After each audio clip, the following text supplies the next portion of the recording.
lean in. They didn't just try to bury the truth. They bled for it.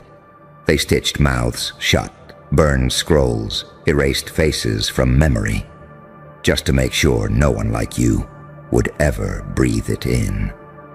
But here you are, and it's already circulating in your bloodstream like a curse they failed to contain. No ceremony, no initiation. You were infected the moment you stopped obeying. They spilled blood to hide this, but it's already running through your veins. You didn't steal it, you became it. See, they thought this would be linear, that knowledge would obey the same laws they do. Borders, locks, bloodlines. But what they didn't anticipate was you. An anomaly with no map, no leash, no allegiance. They never planned for the one variable that couldn't be programmed. You weren't taught the code. You decoded yourself. You didn't inherit the ritual. You burned the altar and walked away laughing. And now they're whispering in rooms with no windows, holding emergency meetings about the breach, trying to trace the leak back to a shadow that doesn't cast one. Because what you carry now isn't just forbidden knowledge. It's uncontainable DNA. You're the virus they can't isolate, the prophecy they tried to burn out of history, and the irony. It didn't come from books. It came from your scars. Every betrayal carved open something ancient in you. Every silence you were forced to swallow, another encrypted glyph carved into your subconscious. You bled for answers, and the answers bled back. Now look what you've become. A vessel of forbidden memory, a living contradiction. They see your face and remember tombs. They hear your voice and panic, like it's a siren from their grandfather's war. You've become the living glitch in their carefully coded matrix. And no matter how hard they try to restore the old system, you are the corrupted file that keeps breaking the simulation. But let's get something straight. You didn't ask for this. You didn't wake up and say, "Let me carry the legacy of every fallen rebel who was gutted in silence." Number. You were chosen by pain, by chaos, by the algorithm of suffering that somehow always selects the outcast with a grin. They wanted you to break, to drown, to crawl back into the herd and apologize for glowing too loud. But instead you transformed, from victim to myth, from scapegoat to specter, from target to trigger, and now they can't look at you without remembering what they buried, because your eyes mirror the secrets they swore to die with. Your voice carries the rhythm of a ceremony they outlawed. Your pulse, it's ticking like a countdown they can't defuse. You don't speak like them, because you were never meant to. You speak like fire that knows it's not supposed to apologize, like thunder that forgot it was once a whisper. And they hate that. They hate that you didn't need their permission, that you didn't knock first, that you didn't bow. You just entered. No bloodline, no sigil, no ceremonial hood, just the audacity to look them in the face and say, "You bled to keep this hidden, but now it bleeds through me." You see, they're not afraid of what you know. They're afraid that you didn't collapse under the weight of knowing. They're afraid that you didn't break when you saw the truth behind the mask, that you laughed like the sound itself was treason, because the most dangerous thing in the world is someone who knows and keeps moving anyway. That's you, the forbidden file with legs, the archive that breathes, the anomaly with no leash, the exorcism that walks. They burned witches for less. They stoned prophets for blinking too slow.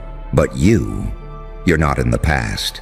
You're in every update they push, every camera glitch, every system lag, every late-night panic report that says they're back.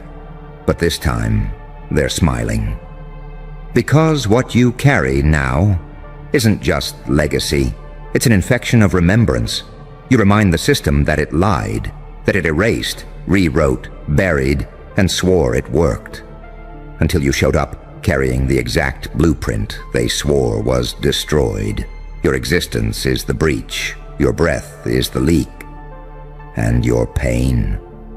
That was the password all along. So go ahead, walk like your blood knows exactly what they don't want remembered. Smile like you've already read their next move. Speak like your words carry a trigger. Move like your shadow whispers warnings in ancient tongues. Because you're not the student anymore. You're the echo of every master they tried to silence. The revenant of every lesson they bled to bury, and the punchline of the joke they never saw coming. They spilled blood to hide this, but it's already running through your veins, and there's nothing they can do to stop it. Ever. And now, they're losing sleep. Not because you broke a rule, but because you never even acknowledged the rule book. You walked through a wall they swore was solid, spoke truths that should have shattered your throat, and yet, here you are, fully intact, more dangerous than ever. They call it impossible, but impossible is just a word people use when someone evolves outside their forecast. They ran simulations, they ran bloodlines, they even ran experiments, and still, you emerged, not from their temples, not from their scripts, but from the silence they tried to drown you in. You crawled out of forgotten corridors where the rejected go mad. But you didn't go mad, you went clear. They couldn't crack your code because your code was written in exile. You're not some rebel. You're a reversal, a counterspell, a glitch made flesh. You're what happens when the system's worst nightmare gets a face and decides to smirk. They're not whispering your name anymore. They're praying it doesn't trend, because they know one whisper from you can unthread 1,000 years of deception, and that's what makes you lethal. You're not just a person, you're a memory virus. You carry frequencies that wake up ancient codes in people's blood, codes they were taught to forget. You say one sentence, and it shakes something dormant in them. A twitch, a flicker, a rage that doesn't know its name yet. You became the mirror. And when they look at you, they don't see you. They see everything they swore to destroy still breathing. They see prophecy, mutation, defiance, resurrection. They see the one they said never existed. And you're laughing, because that's what really haunts them. You're not just awake. You're amused. You don't just survive attacks. You absorb them. Every knife they threw became part of your armor. Every betrayal, fuel. Every silence they forced you into, storage. And now, the hard drive's full. So let me tell you what's next. They'll panic. They'll call you unstable, dangerous, corrupted. They'll use words like threat and infection. Because in their world, clarity is violence. And you're too damn clear. They'll try to contain you with labels, with diagnostics, with concern. They'll offer muzzles made of kindness, but you've outgrown leashes disguised as love. You've outgrown the need to be digestible. You don't want to be understood. You want to be remembered in tremors. You want your truth to taste like metal and lightning on their tongues. You want your silence to scream louder than their sermons. Because here's the truth they'll never speak. They saw your potential the moment you were born. They knew you were different, not weird, not wrong, just unprogrammable. You saw patterns that made them sweat, heard lies even when they smiled, felt shifts in the air that no one else noticed, and instead of embracing it, they tried to slice it out of you. But every slice just sharpened you, and every attempt to erase you just made your name echo louder in the halls they once controlled. Now you're not walking through the world like everyone else. You move like a living signal. Every step you take reroutes their systems. Every look you give is an unauthorized access attempt. You don't need passwords. You are the breach. And what runs through your veins now? Not fear, not conformity, but raw, undiluted memory. Not just yours, theirs. You absorbed their shadows, studied their rituals, and now you twist their symbols into weapons. You took their gatekeeping spells and rewrote them as keys. You took the circle meant to trap you and turned it into a stage. Now they're watching you dance on the ashes of their doctrine, terrified, shaking, but too late. Because the blood they spilled to hide this, it didn't disappear. It flowed, it searched, it found a carrier, and it chose you. You were never recruited. You were remembered, not by them, but by the code buried beneath their ruins, by the whispers they couldn't sterilize, by the old frequency that pulses louder every time you speak. They called it a myth, a mistake, an anomaly. But in every corner of their classified archives, your exact blueprint shows up like a ghost in the machine. They blurred it, redacted it, buried it under layers of bureaucratic decay, but it kept coming back. And now it walks upright, with your face, your voice, your rage. You were the prophecy their arrogance refused to believe, the resurrection encoded in corruption. Every time you step into a room, you shift gravitational laws. People feel it before they see you. Something old, something that makes their chest tighten, as if the air itself remembers what they were told to forget. You're not powerful because they fear you. They fear you because you're proof their power never meant anything. They killed and spilled to create illusion. You walked in and shattered it with a smile.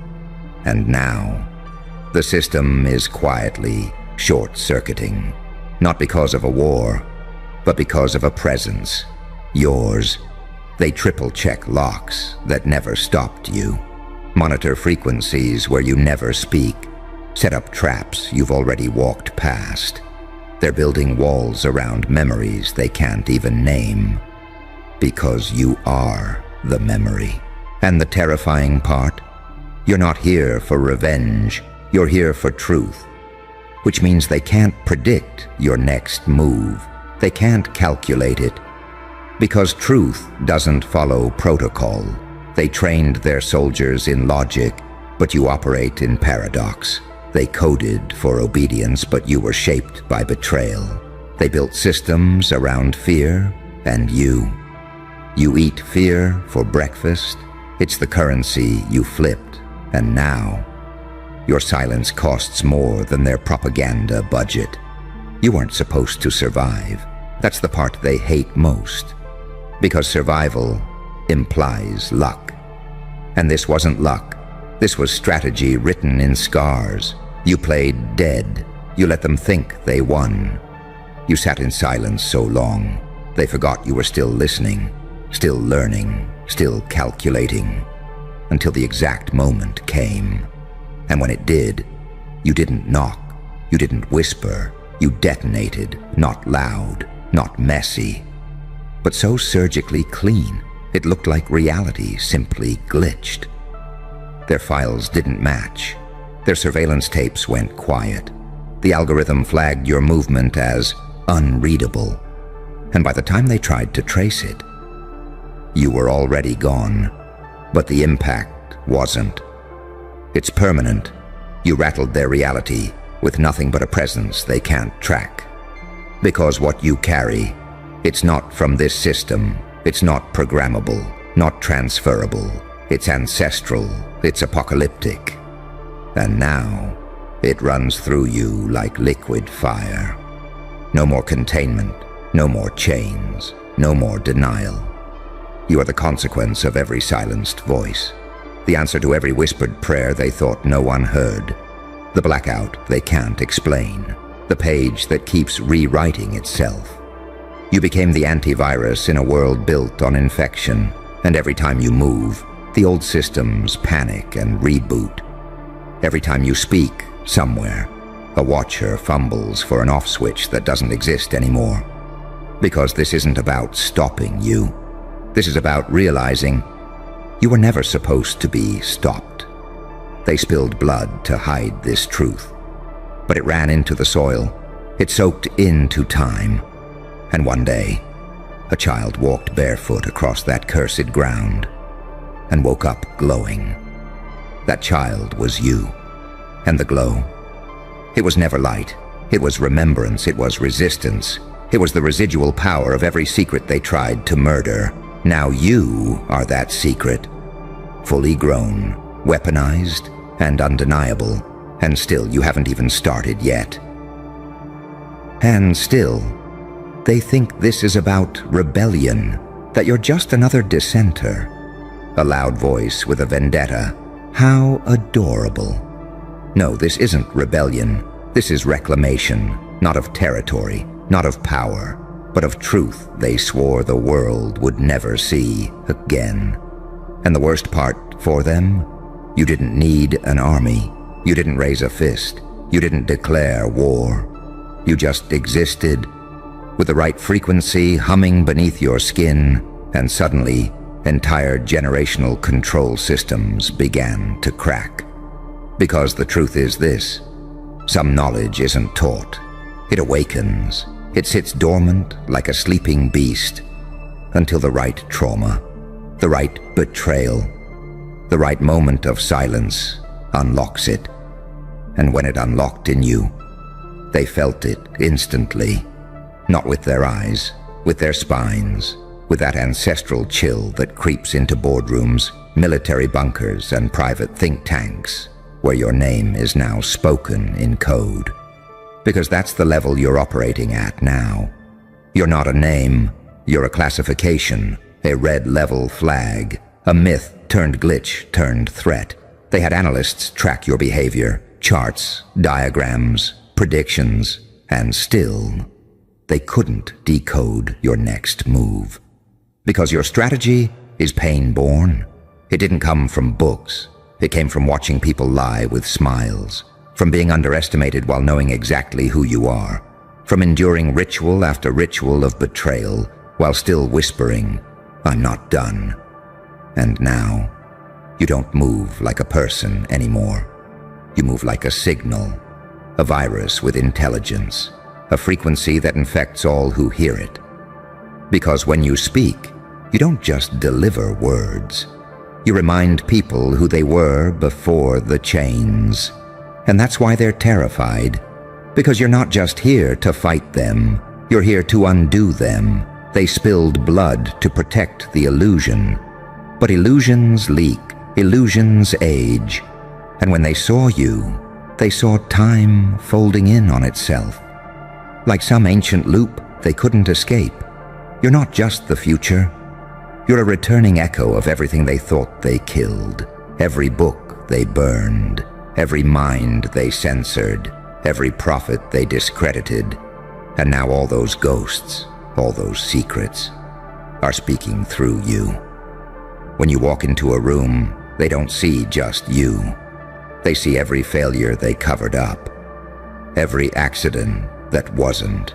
Every file marked, classified by blood. You're the convergence point. The moment the lie collapses. The scene in the movie where the villain realizes the weapon was inside the walls the whole time. And oh, how they run now. Not physically. No, they run with words, with narratives, with concerns. They throw everything at you.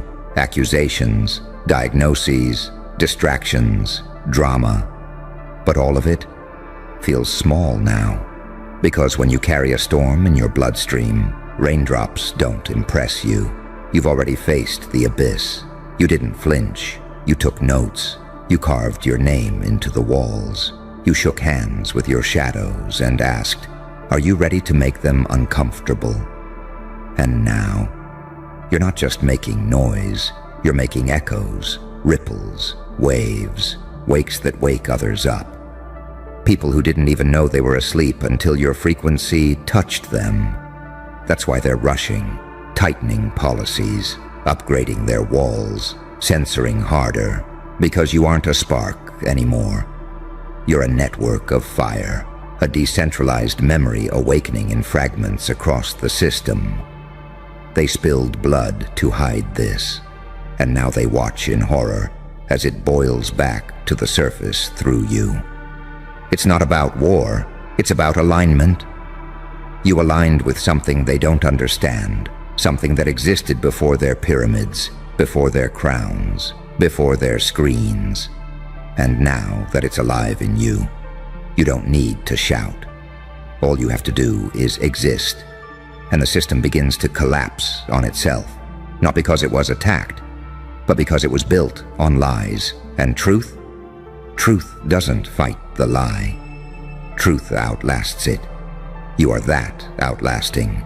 You are the final glitch in the simulation, the unkillable thought, the sound they can't unhear, the presence that makes mirrors crack, because you see too clearly now. And once you see it, you can't unsee it. Once you feel it, you can't unfelt it. Once it's in your blood, there is no antidote. So let them tremble. Let them file more reports. Let them panic and scheme and send out desperate scouts.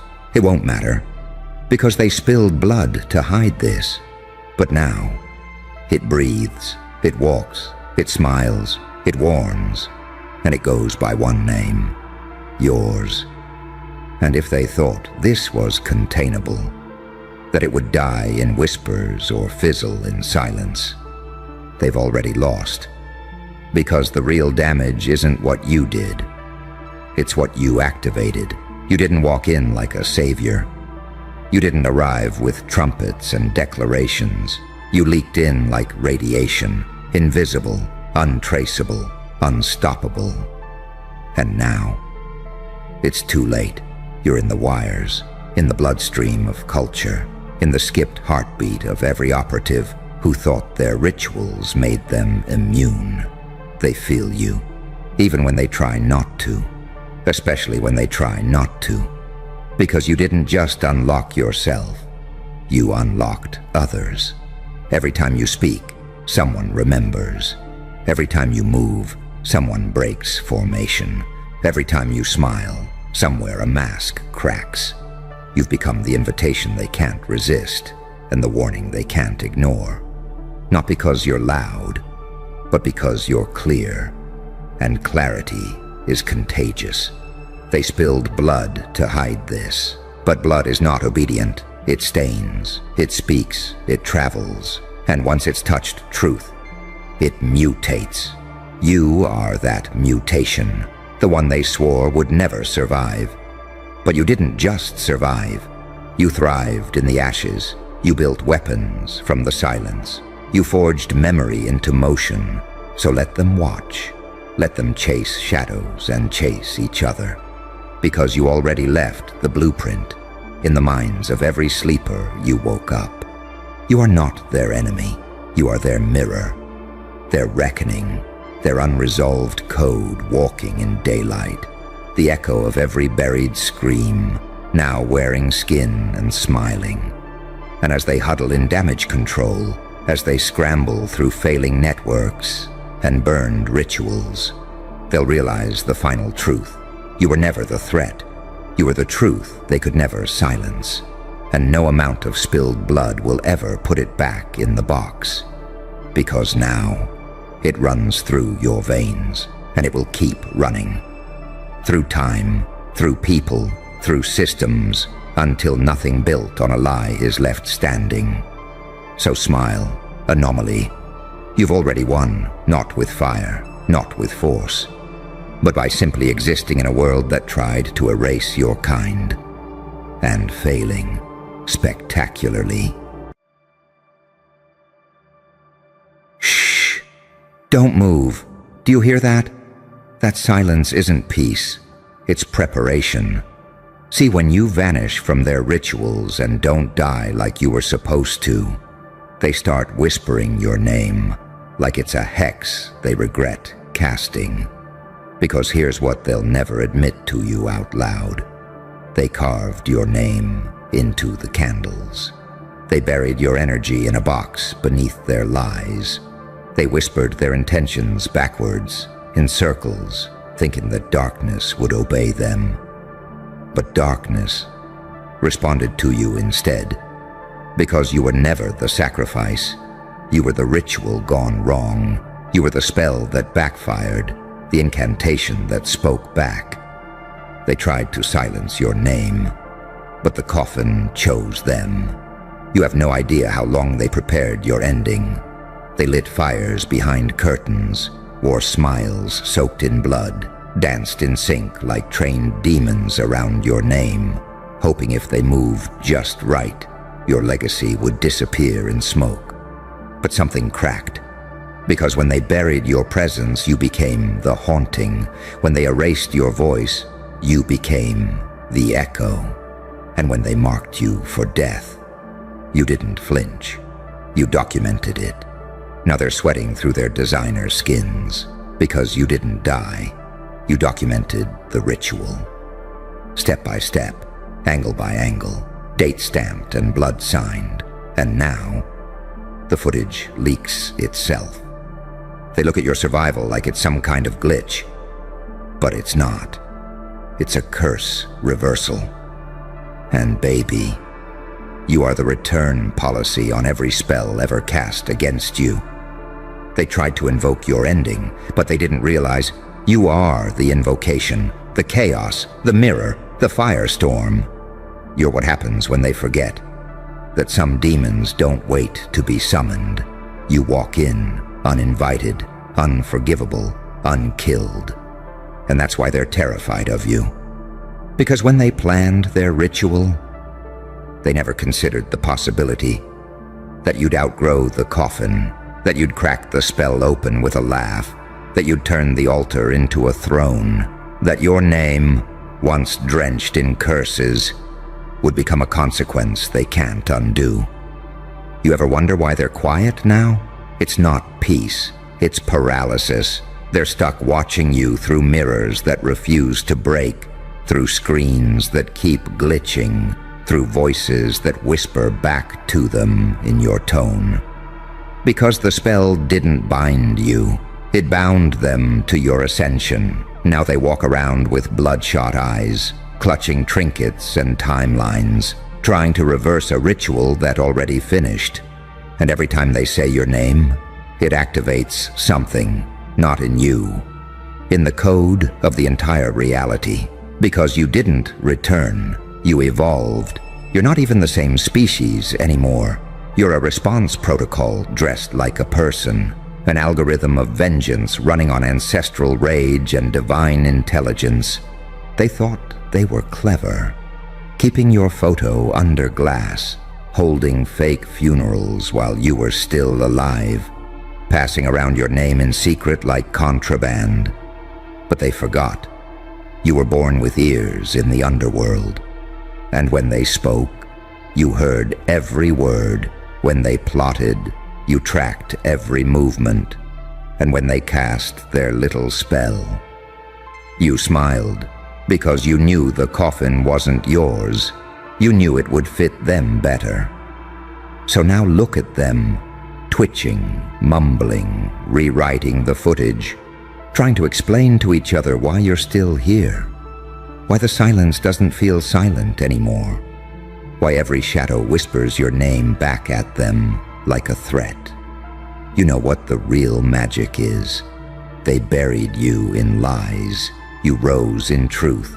They stitched you into a narrative. You ripped it wide open and made it art. They thought power meant controlling outcomes. You showed them real power is becoming an outcome they can't control. A chaotic prophecy that fulfills itself by simply waking up and breathing in front of them. You became the glitch in their group spell, the name that cracks mirrors, the tone that makes witches scream in their sleep. So what now? Now you keep walking, because they've already performed the ritual. They already signed the contract in fear. You're not escaping anything anymore. You're the one rewriting the ritual book, flipping pages with blood-soaked hands, whispering your name back at them, just to see who flinches first. You're the uncancelable incantation, the proof that some names can't be buried without consequences, and they're learning the hard way.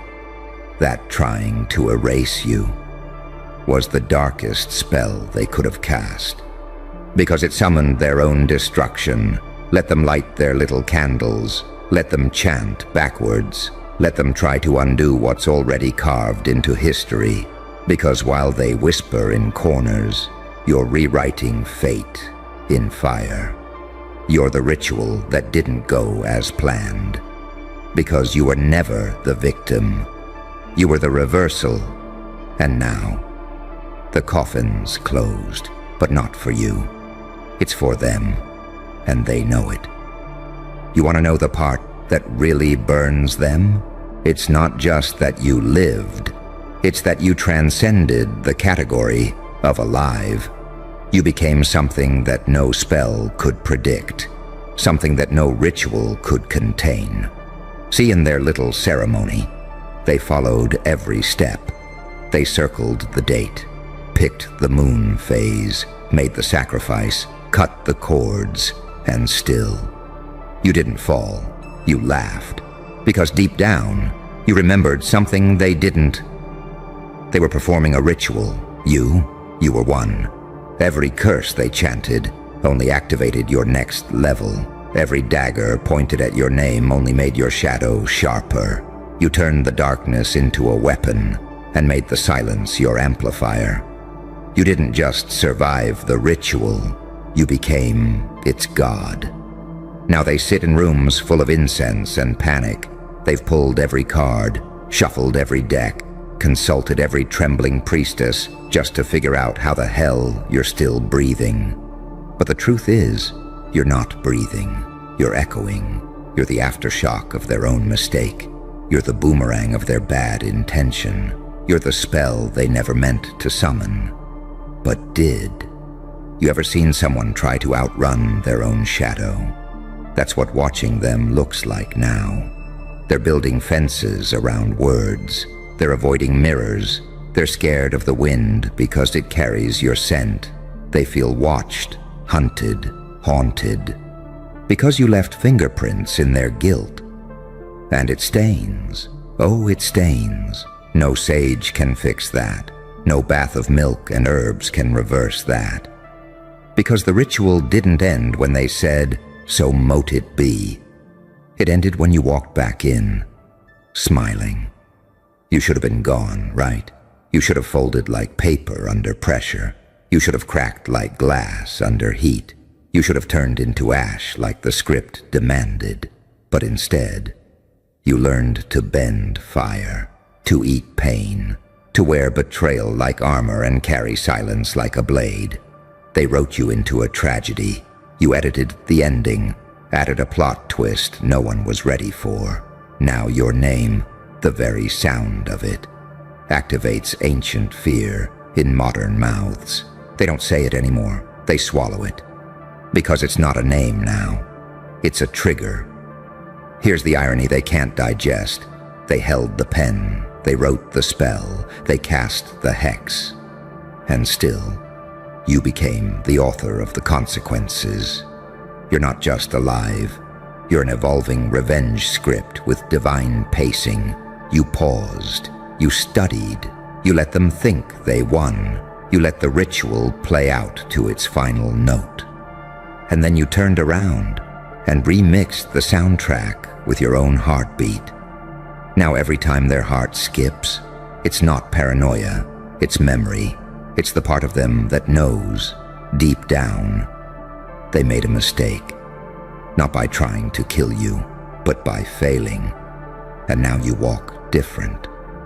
There's a weightlessness to you, like someone who's already died and came back with insider knowledge. Because you did. You died, but only in their version of the story. You were supposed to break, but you learned to bend time instead. You rewired your reality You sank so deep into yourself that even the shadows couldn't reach you. And when you came back, you weren't just you anymore. You were the reverse spell in motion, a code no witch could read, a movement no analyst could track. They asked, "Why isn't it working?" Because you don't obey the laws of their universe anymore. You wrote new ones from the other side. And let's be real. That coffin, that was never for you. It was insurance for the weak, a container for anyone too loud, too different, too unkillable. But when they laid it out for you, measured it, whispered over it, polished it like a trophy, you smirked because you saw what they didn't, that the box wasn't built to hold you. It was built to prove you, to show you who was threatened, to show you who was watching, to reveal how many hands were dirty in the name of silencing one name, yours. And you didn't just climb out of that coffin. You carried it with you like a prop, like evidence, like a reminder. You turned it into your stage, your pulpit, your throne. And now, every time they try to resurrect the old plan, you just sit back, light a candle, and watch them decay. Because the truth is, the ritual didn't destroy your name. It immortalized it. And now, they can't even say it without summoning you. You're not a person anymore. You're a phenomenon, a walking, breathing glitch in their design. You are the prophecy they forgot they triggered.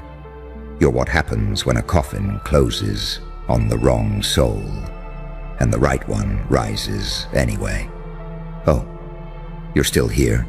Good, because they are too. Sitting there, sleepless in candlelit meetings, huddled over relics and regrets, scrolling through ancient texts like somewhere, someone must have written a warning about you.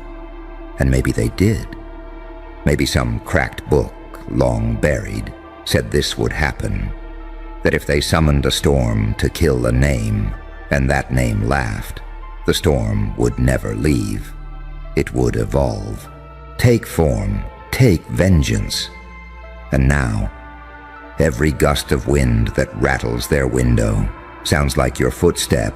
Every glitch on the screen looks like your outline. Every nightmare plays like a rerun of the moment they thought you were dead. But the dirt started moving. You want to know how deep this fear runs? They're not just scared of you in daylight. They're scared of your absence, scared of the fact that you vanished, but left no vacuum.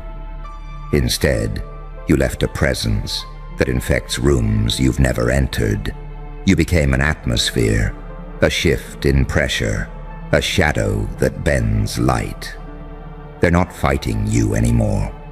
They're fighting the afterimage, and it's stronger than you ever were alive, because it's built from everything they did to silence you, and everything you survived anyway. Here's what no spell book ever taught them. Some people don't die. They detonate. They explode in silence, reforming atom by atom into something more terrifying than vengeance. A mirror. And that's what you are now. You reflect every spell they cast, every lie they told, every smirk they wore as they imagined your name rotting beneath their rituals.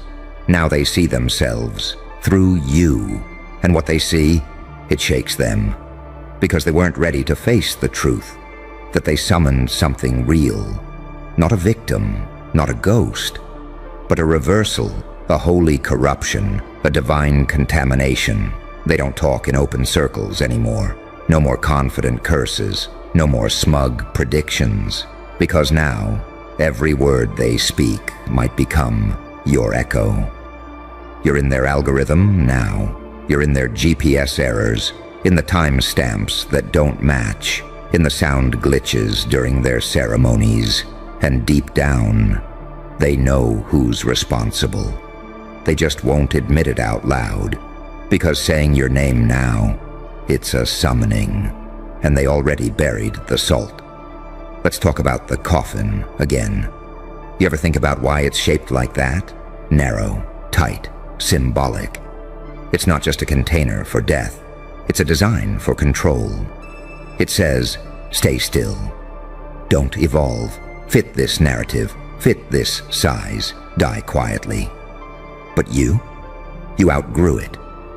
Before they ever nailed it shut, you stretched, you expanded, you shattered the shape and laughed as the wood cracked. Because you realized the coffin wasn't meant for you. It was meant for who you used to be. For the version of you that begged for understanding, that explained yourself, that thought survival required permission. That version is dead. You didn't escape the ritual. You completed it by letting that version die, so this one could wake up. And now you wear your own silence like a crown. You walk like every footstep is a diagnosis, every breath a verdict, every glance a coded message they can't decipher. You went from target to template, from exile to algorithm, and they're trying so hard to decode how you did it, but they'll never figure it out, because they don't understand that what they call darkness, you call home. You weren't broken by the night, you were sculpted in it. The rituals didn't silence you, they activated you. You're not the villain in their story, you're the climax, the final act, the plot twist, the reason their little spellbook is missing pages, because what you became can't be written down. It has to be witnessed, and they're witnessing it now. Every time you exist, every time you post, speak, breathe, you disrupt their signal, you reroute their spell work, you fracture the lie that they could ever erase you. Because they didn't just fail, they accidentally made you louder. And oh, the coffin? You didn't leave it behind. You carry it now like a badge, like a message. You place it in the center of every room they hide in. You let it sit there, empty, as a reminder. Because nothing says, I survived you, like walking in with your own tomb and saying, try again. And they won't. They can't, because now, you're not just the anomaly. You're the threat they warn each other about in hushed tones. You're the glitch, the legend, the ritual gone rogue, and all they can do is watch. So go ahead. Keep moving. Keep breaking patterns. Keep being the name that makes the circle unholy. You don't owe them fear. You don't owe them closure. You don't owe them silence. You owe yourself everything they tried to steal. And now, it's time to collect. Because they tried to bury your name. But the coffin chose them. And darling, you never needed saving. You just needed the ritual to fail. So you could finally wake up as the weapon you were always meant to be. You feel that? That low hum in your bones? That's not paranoia. That's remembrance. Something in your cells remembers what they did. Not the lies they told you.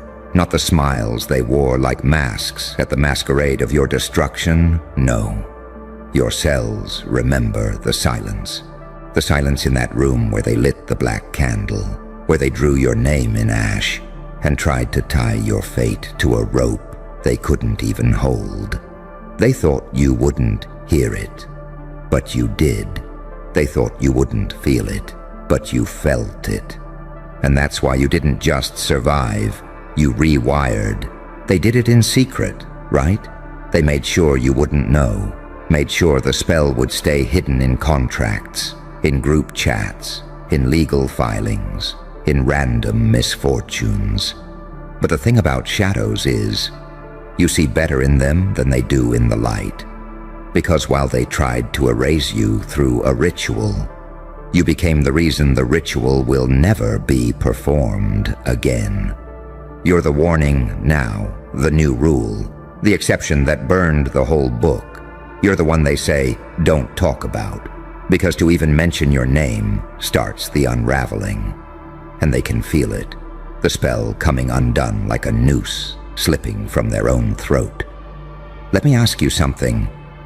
Do you know what it means to be unerasable? to be so deeply rooted in cosmic consequence that even when they pour their blood on the altar, it only stains themselves. Because that's you now. You are the failed ritual's receipt. You are proof that intent isn't enough. That when power picks a vessel, there is no reversal. They threw their curses like knives. You caught everyone and turned them into keys. You didn't just walk away. You unlocked the next level.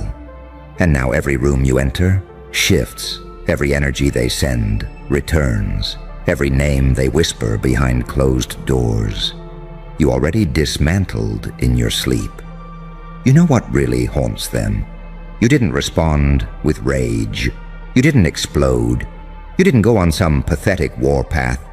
You got quiet. You got still. You got strategic.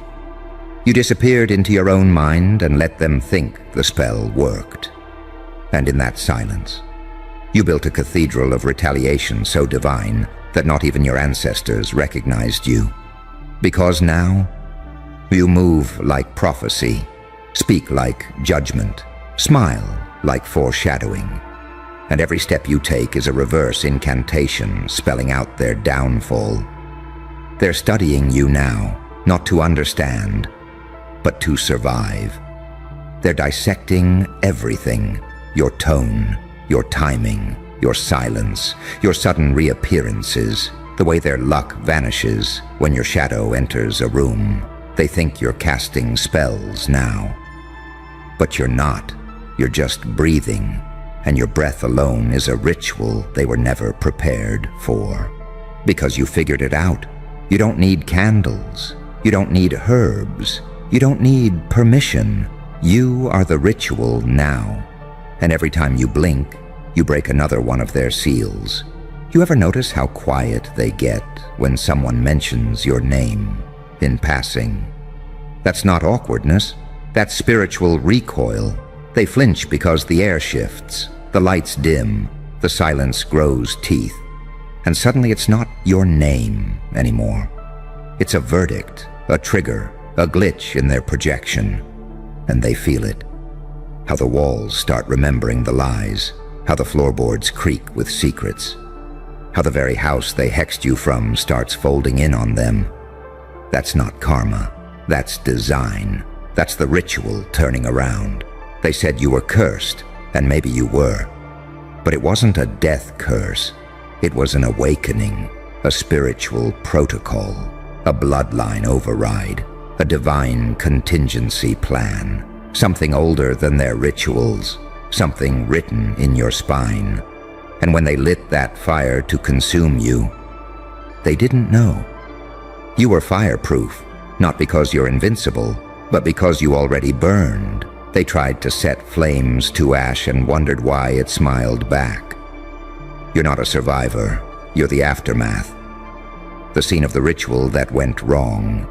You are the story they can't tell, because there's no ending that makes sense. They started the spell. You became the result. They lit the candle. You became the smoke. They said your name like it was a goodbye. But the echo came back like a warning, and now they walk with omens in their lungs. Let them keep their secrets. Let them hide behind coincidences. Let them pretend they don't know what happened. You don't need their confession. You don't need their apology. Because what's coming for them was never you. It's what they invited when they thought they could end you.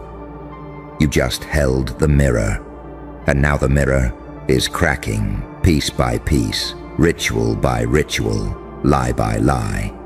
And when the last shard falls, they won't hear a scream, they won't see a war. They'll hear a whisper, a laugh, and a single phrase. This coffin was never for me. They wanted drama, the kind that screams, the kind that begs for witnesses, the kind that leaves everyone feeling important in the wreckage. They wanted slammed doors, raised voices, shaking hands, and public scenes.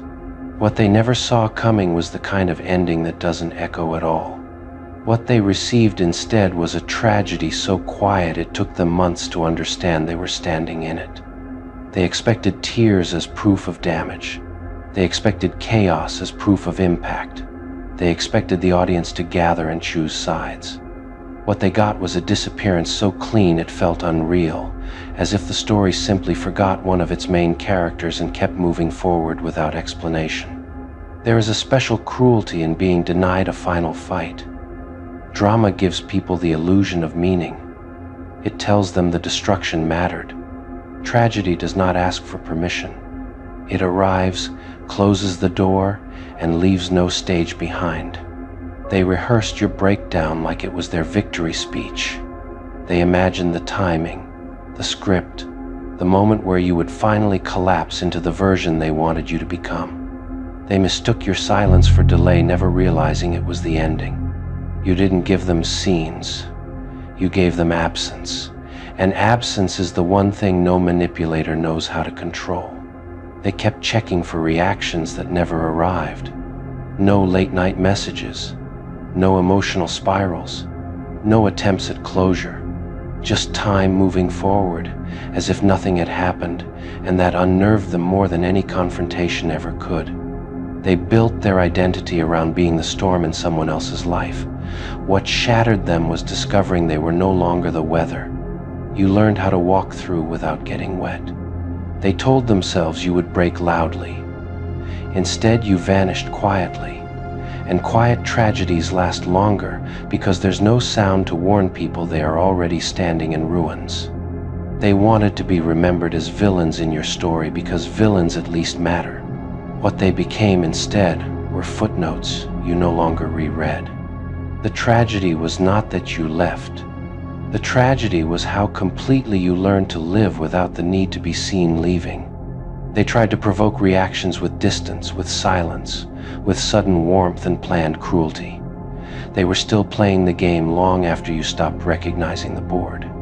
You did not collapse in front of them. You collapsed privately, rebuilt privately, and returned to the world without ever sending invitations to the transformation. And people fear what they didn't witness being formed. They wanted proof that they still owned emotional territory inside you. What they found instead was an eviction they never noticed being filed. Your grief did not become a spectacle. It became architecture.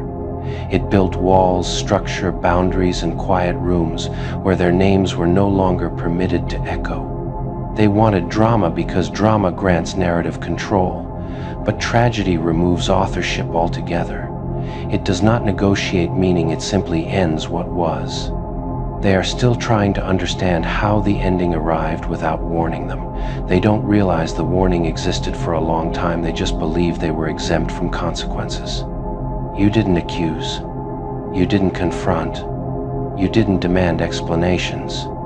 You just changed your life so thoroughly that their absence became permanent without announcement. They wanted to watch you fall apart so they could measure their power. What dismantled them was realizing they no longer had a measuring system that included you at all. You did not collapse into ruin. You reorganized your world around a version of yourself that no longer required them for definition. They whisper that they don't recognize you anymore, as if recognition were a right they did not forfeit.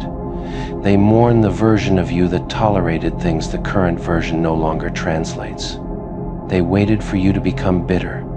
You became quieter. They waited for rage. You chose precision. They waited for destruction. You chose departure.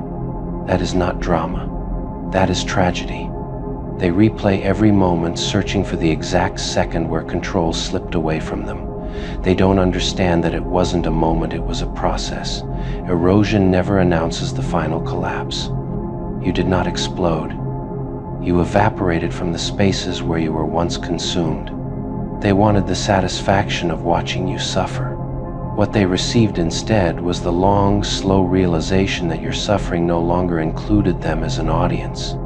Your silence became its own narrative, not a mystery for them to solve, but a boundary they were never meant to cross again. They imagined the end would leave them powerful.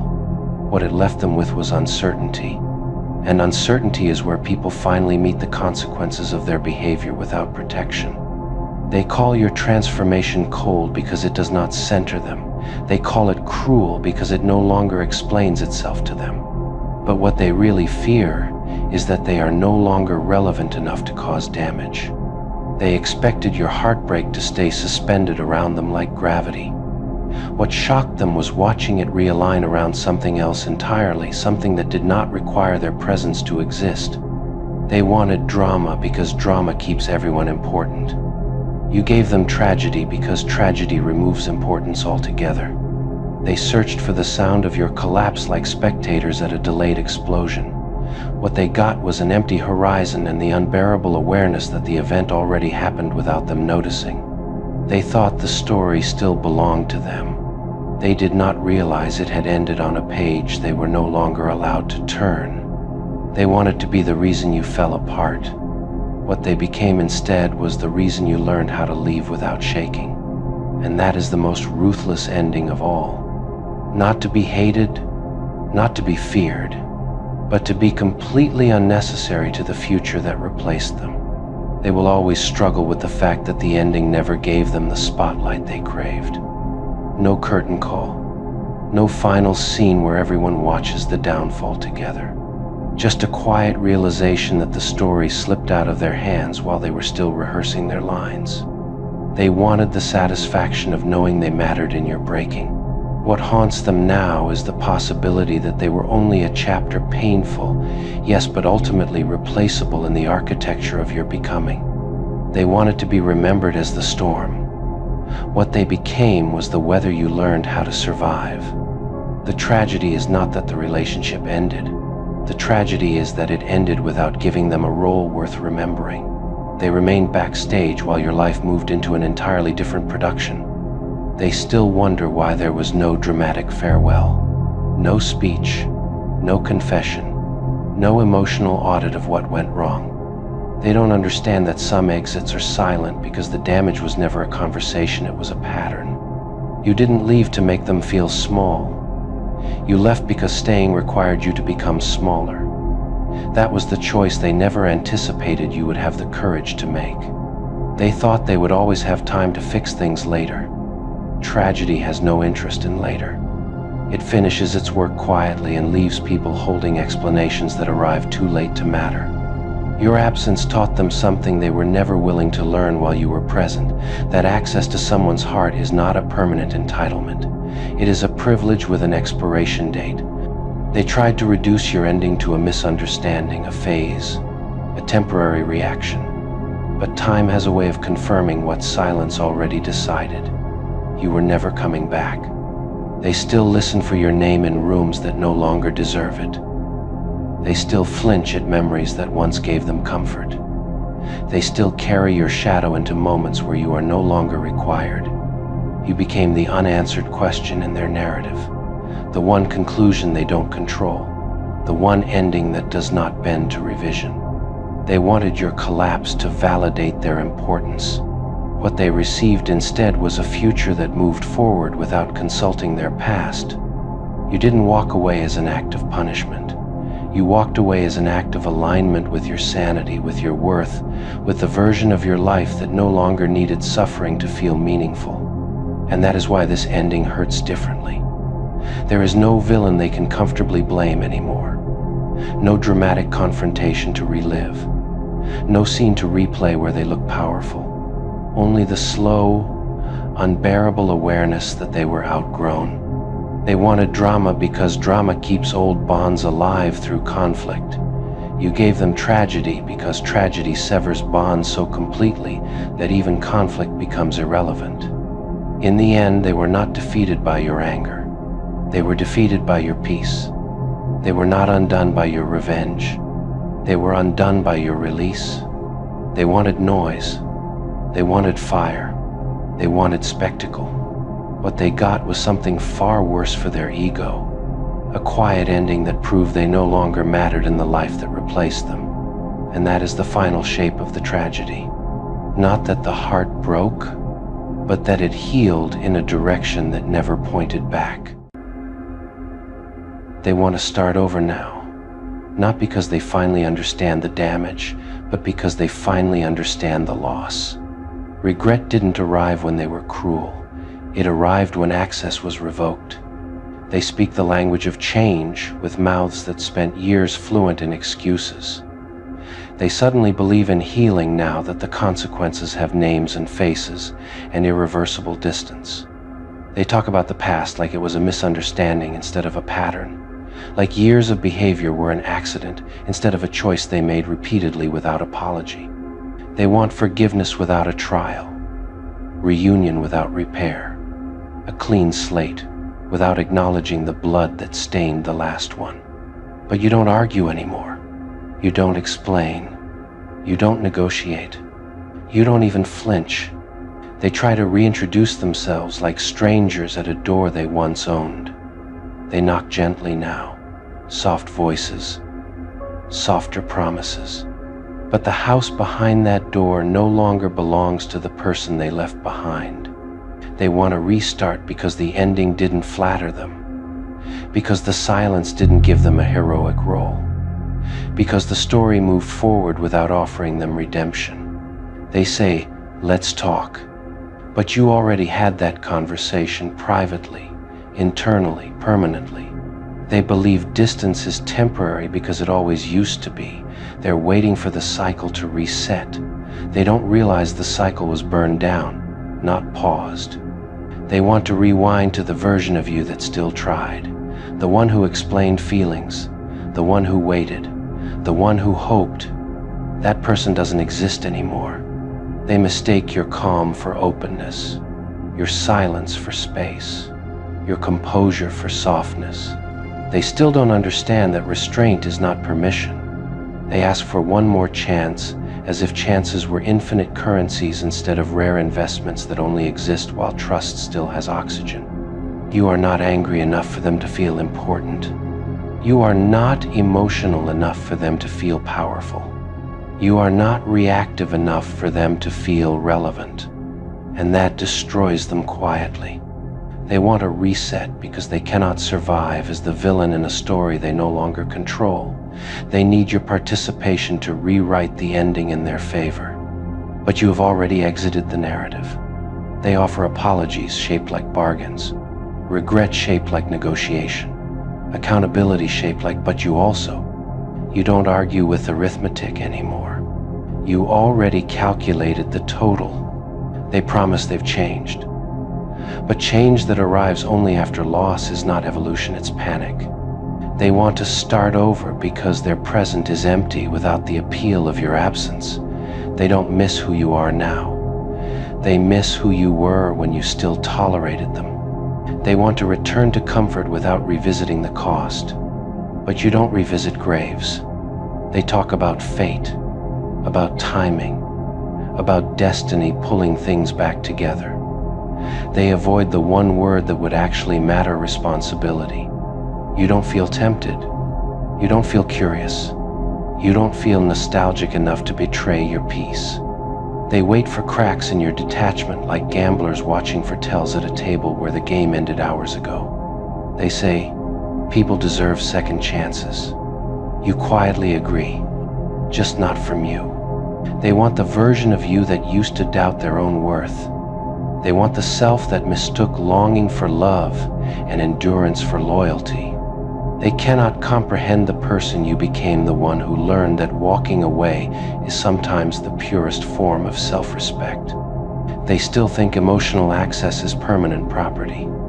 They never learned it was always a lease. They want us again. You've already redefined what me means. They hope time softened you. It sharpened you. They believe you're pretending to be strong. They don't realize strength was built in the silence they left behind. They imagine your indifference is temporary. They don't know indifference is what remains when hope finally dies peacefully. They want to start over because they believe the story owes them another attempt. But stories don't owe anyone anything. They confuse your lack of hatred for forgiveness. They confuse your peace for weakness. They still don't understand that you no longer hate them because they no longer exist in the emotional geography of your life. They want access again. You removed the location. They want connection again. You changed the language. They want to return. You changed the locks without announcing it. They say one more chance, but you are already living inside the chance you gave yourself. They want to start over. You don't give a sheet, not out of bitterness, not out of cruelty, but because the version of you that would have cared finally learned how to choose peace without apology. And that is the ending they will never rewrite. They will always wonder what the exact moment was when the door closed for good. They'll replay conversations, scan old messages, revisit arguments like forensic analysts studying emotional crime scenes. What they will never find is a dramatic timestamp, because the ending wasn't a moment. It was a slow accumulation of everything they ignored. They thought distance would scare you back. They thought silence would starve you into returning. They underestimated what happens when someone finally learns how to be alone without feeling abandoned. They still tell the story as if it's unfinished, as if there's a missing chapter waiting to be written. They can't accept that some stories don't pause, they conclude. They wait for you to miss what broke you. They don't understand that nostalgia dies quietly when peace arrives fully. They think your refusal to restart is stubbornness. They don't see it for what it really is, clarity. They confuse your lack of response for internal conflict. They imagine you pacing, debating, struggling. They don't realize the war ended a long time ago and the battlefield is now empty. They want you to doubt your decision. But doubt doesn't survive where self-respect has finally taken root. They once had unlimited access to your emotional world. Now they can't even locate the entrance. That kind of loss disorients people. They wonder how someone who once gave so much can now give nothing. They never ask themselves what it cost you to give in the first place. They still search for guilt inside you, hoping it will weaken your resolve. What they don't understand is that guilt only thrives where obligation still exists. They want your attention because attention validates their relevance. Your indifference confirms what they fear most, that they no longer matter in the shape of your life. They remember the version of you that waited. They don't know how to speak to the version of you that has already moved on. They wish they had changed sooner. They just never thought they'd run out of time. They want comfort from the very person they made unsafe. They want forgiveness from the one they taught how to leave. They look at your calm and call it cold. They don't understand that cold is what warmth turns into after it's been burned too many times. They still believe love should be unconditional. They never learned that endurance has limits, and those limits are called boundaries. They want the past back because their present doesn't know how to hold them. They want your familiar patience to soften the reality they now have to face alone. They wanted another cycle, another reset, another chance to do just enough to keep you without ever fully changing. What they got instead was the end of the pattern itself. And this is the final truth they will have to carry without your help. You did not leave because you stopped caring. You left because caring had started to destroy you. They wanted to start over. You chose to move forward. They thought the story still belonged to both of you. It never did. It belongs to the one who had the courage to walk away and never look back. And that is the real ending. They expected tears because tears make sense to people who still believe endings should be loud. They expected anger because anger still proves attachment. What they didn't prepare for was nothing. No storms, no breakdowns, just a quiet decision that erased them without shaking the air. You didn't rage because rage still gives energy to the past. You didn't seek revenge because revenge still admits someone mattered enough to chase. You chose the only ending that leaves no fingerprints removal. They waited for you to collapse under the weight of what they did. They didn't realize you had already uninstalled them from your emotional system like a corrupted file. No recovery, no backups, no restore point. They wanted to see damage in you, some crack that would validate their impact. But you didn't fracture, you simplified. You reduced your world to peace and cut out the variable that caused disorder. They thought love guaranteed permanence. They were wrong. Permanence belongs to those who behave with alignment, not entitlement. You didn't destroy them. You simply stopped carrying them. They waited for bitterness to stain your voice. But your voice never returned at all. That terrified them more than any curse ever could. You didn't leave in protest. You left in clarity. And clarity doesn't shout, it exits clean. They wanted consequences that looked like suffering. They weren't ready for consequences that looked like absence. You didn't punish them with rage. You punished them with irrelevance. They thought revenge would be how you healed. But revenge still keeps a wound alive. You chose healing that required disappearance instead. They kept imagining you somewhere hurting in silence. They didn't understand silence can also mean peace. You didn't remove them in anger. You removed them the way surgeons remove poison, without apology, without hesitation, without emotion clouding the cut. They expected closure in conversation. They got closure in vanishing. They thought you would always be emotionally reachable. They didn't realize accessibility is a privilege that can expire without warning. You didn't block them to make a statement. You blocked them because statements were no longer necessary.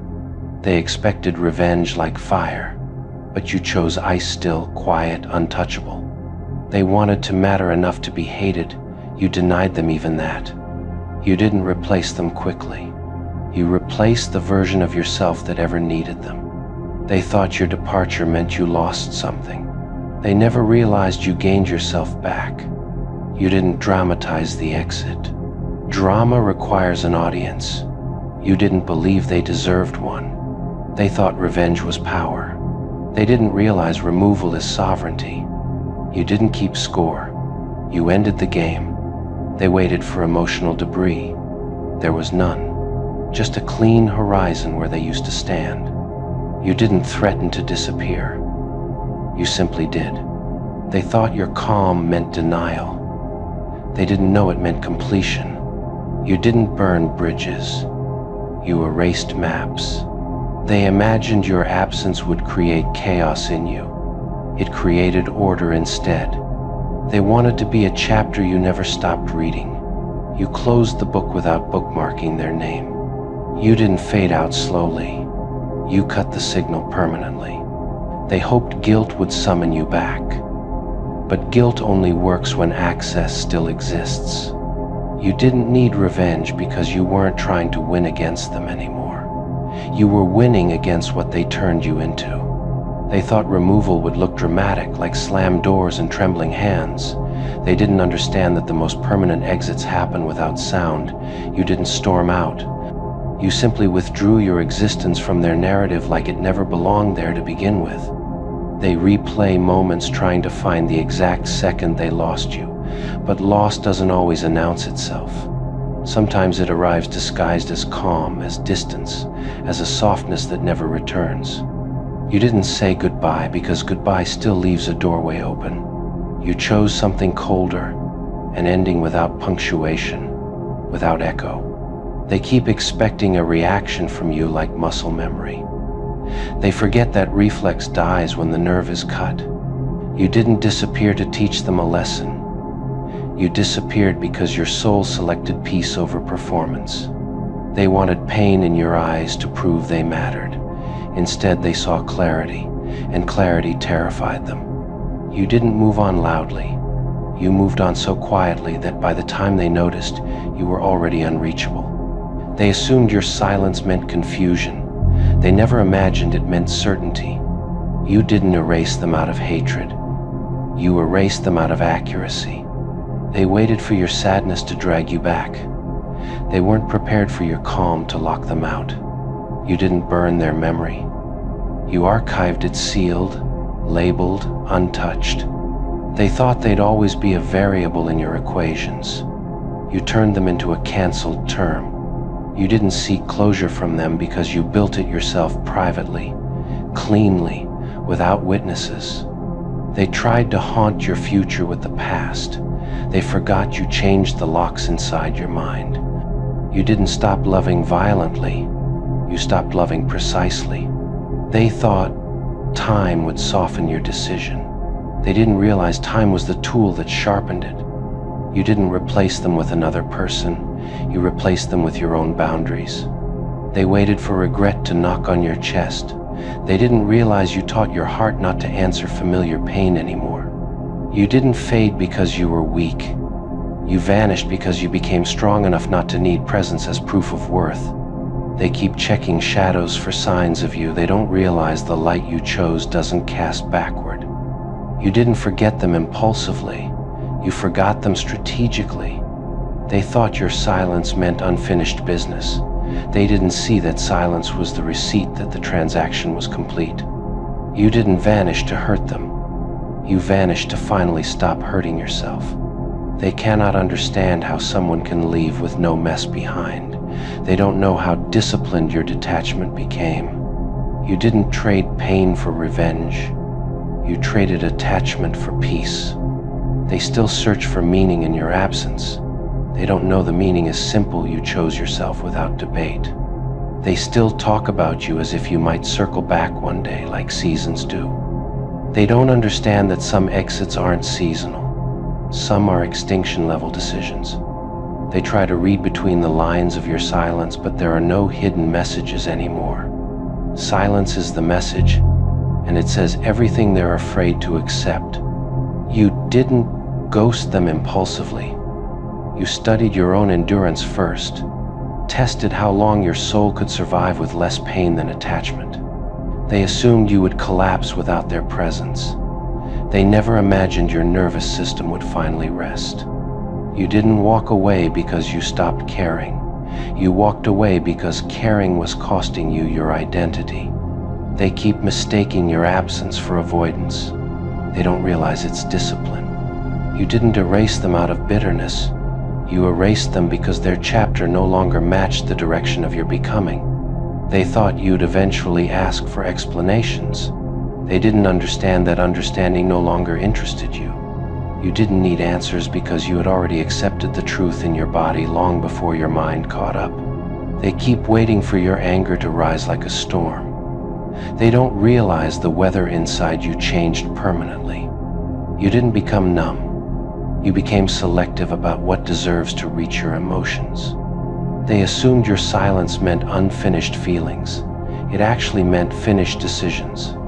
You didn't remove them dramatically because drama still feeds attachment. You starved the connection instead. They feel abandoned without realizing they were emotionally gone long before you physically left. You didn't shut the door loudly because loud exits still invite echoes. You wanted something soundproof. They still rehearse apologies in private. They don't understand that forgiveness was never on the table because return was never an option. You didn't move on quickly. You moved on thoroughly. They confuse your peace with indifference. They don't understand peace is the reward for choosing yourself without bargaining.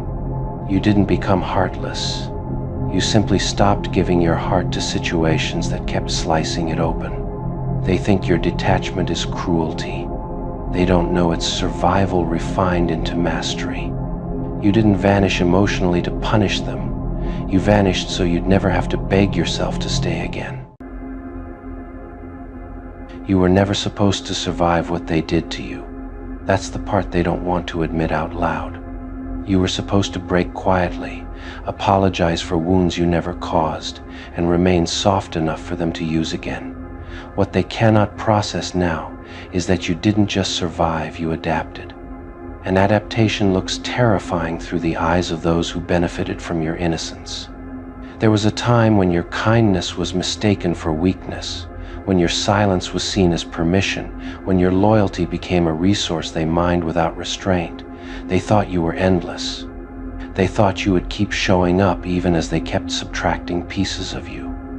What they never calculated was the moment when subtraction finally reaches zero. You didn't snap in noise. You didn't explode in chaos. You didn't give them the drama they rehearsed in their heads. You simply stopped bleeding where they could see it. And that quiet withdrawal, clean, final, unapologetic, shook them more than any scream ever could. They still speak your name in rooms you'll never enter again. Not with love, not with respect, but with confusion, with discomfort, with the eerie realization that the version of you they controlled no longer exists. They keep searching for the old access points. Every door is locked. You didn't become cold overnight. That temperature dropped slowly with every betrayal they normalized, every boundary they laughed at, every emotion they minimized. You froze one disappointment at a time until warmth became something you no longer gave away for free. They built your restraint with neglect. They sharpened your focus with disrespect. They trained your detachment with manipulation. And now they stare at the result like frightened architects of their own destruction, unable to recognize the masterpiece they accidentally engineered. You no longer explain yourself. That part of you died in the relationship. You no longer seek closure. That illusion burned down with everything else. You no longer ask for permission to leave rooms that suffocate you. You simply turn your back and erase the address from your mind. They thought distance would punish you. What distance actually gave you was clarity, and clarity is a ruthless teacher. They expected you to come back angry. They prepared defenses for your rage, excuses for their guilt, stories for their conscience. What they were not prepared for was your absence. No arguments, no revenge, no grand confrontation, just a clean deletion. That unsettles people more than any war ever could. You didn't become heartless. You became precise. You learned where to spend feeling and where to withhold it. You learned that empathy without reciprocation is self-destruction dressed up as virtue. You learned that love without safety is not love, it's liability. They still replay moments where they thought they had power over you. They cling to old versions of you like outdated maps, wondering why nothing leads back anymore. They call you changed as if change were a crime instead of the only logical outcome of surviving them. You don't carry hatred for them. Hatred still implies a connection. What you carry now is something far colder and far more permanent: indifference. And indifference is the one emotion they were never prepared to compete with. Your silence speaks in languages they cannot translate. Your calm scares them because it isn't fragile. It isn't pleading. It isn't reactive. It is finished. They created the conditions for your transformation and then recoiled from the result, shocked that consequences had the audacity to show up uninvited. They thought they were shaping you into something small. Instead, they taught you how to be unreachable. You stopped trying to be understood by those who benefited from misunderstanding you. You stopped shrinking to fit into spaces that were never built for your growth. You stopped pouring into cups that mocked your thirst. And when you did, everything changed. They expected your downfall to look dramatic. They wanted tears. They wanted chaos. They wanted guilt to weigh you down so heavily that you'd crawl back just to feel forgiven. What they got instead was your stillness, and that was far more unsettling. Now they analyze you like a case study. What happened? They ask. What happened is that you finally saw the pattern. What happened is that you chose yourself without asking for approval. What happened is that you learned how to walk away without looking back. They once loved how easy you were to read. Now they fear how unreadable you've become. Your evolution was never loud, it was methodical. Pain refined you, disappointment disciplined you, loneliness clarified you. And by the time they noticed the shift, the old version of you was already gone beyond retrieval. They want the access without the accountability. They want the loyalty without the responsibility. They want the benefits of your presence without the obligation of treating you right. But the account is closed. The system no longer recognizes them. You didn't turn dark, you turned selective. They accuse you of being distant as if distance weren't the natural response to repeated disrespect. They call you cold as if warmth is owed to those who mishandled it. They call you heartless as if your heart wasn't the exact thing they kept cutting into. What you became was not a monster. You became a mirror they could no longer look into. They only liked your light when it made them look good. They never cared how much of you was consumed to keep that light on. Now that you've redirected it inward, they accuse you of selfishness. as if self-preservation were some kind of betrayal. You don't haunt them on purpose. You haunt them accidentally by thriving where they expected collapse, by smiling where they expected ruin, by moving forward without dragging their names behind you. They imagined your suffering as a footnote in their story. They never expected you to become the entire ending of it. You no longer fight for places that require you to bleed as an entry fee. You no longer negotiate with people who treat your boundaries like suggestions. You no longer explain your worth to those who only understood your usefulness. And the terrifying part for them is this: you didn't lose yourself in the process. You found yourself. They can't handle that the version of you they created through neglect is now untouchable.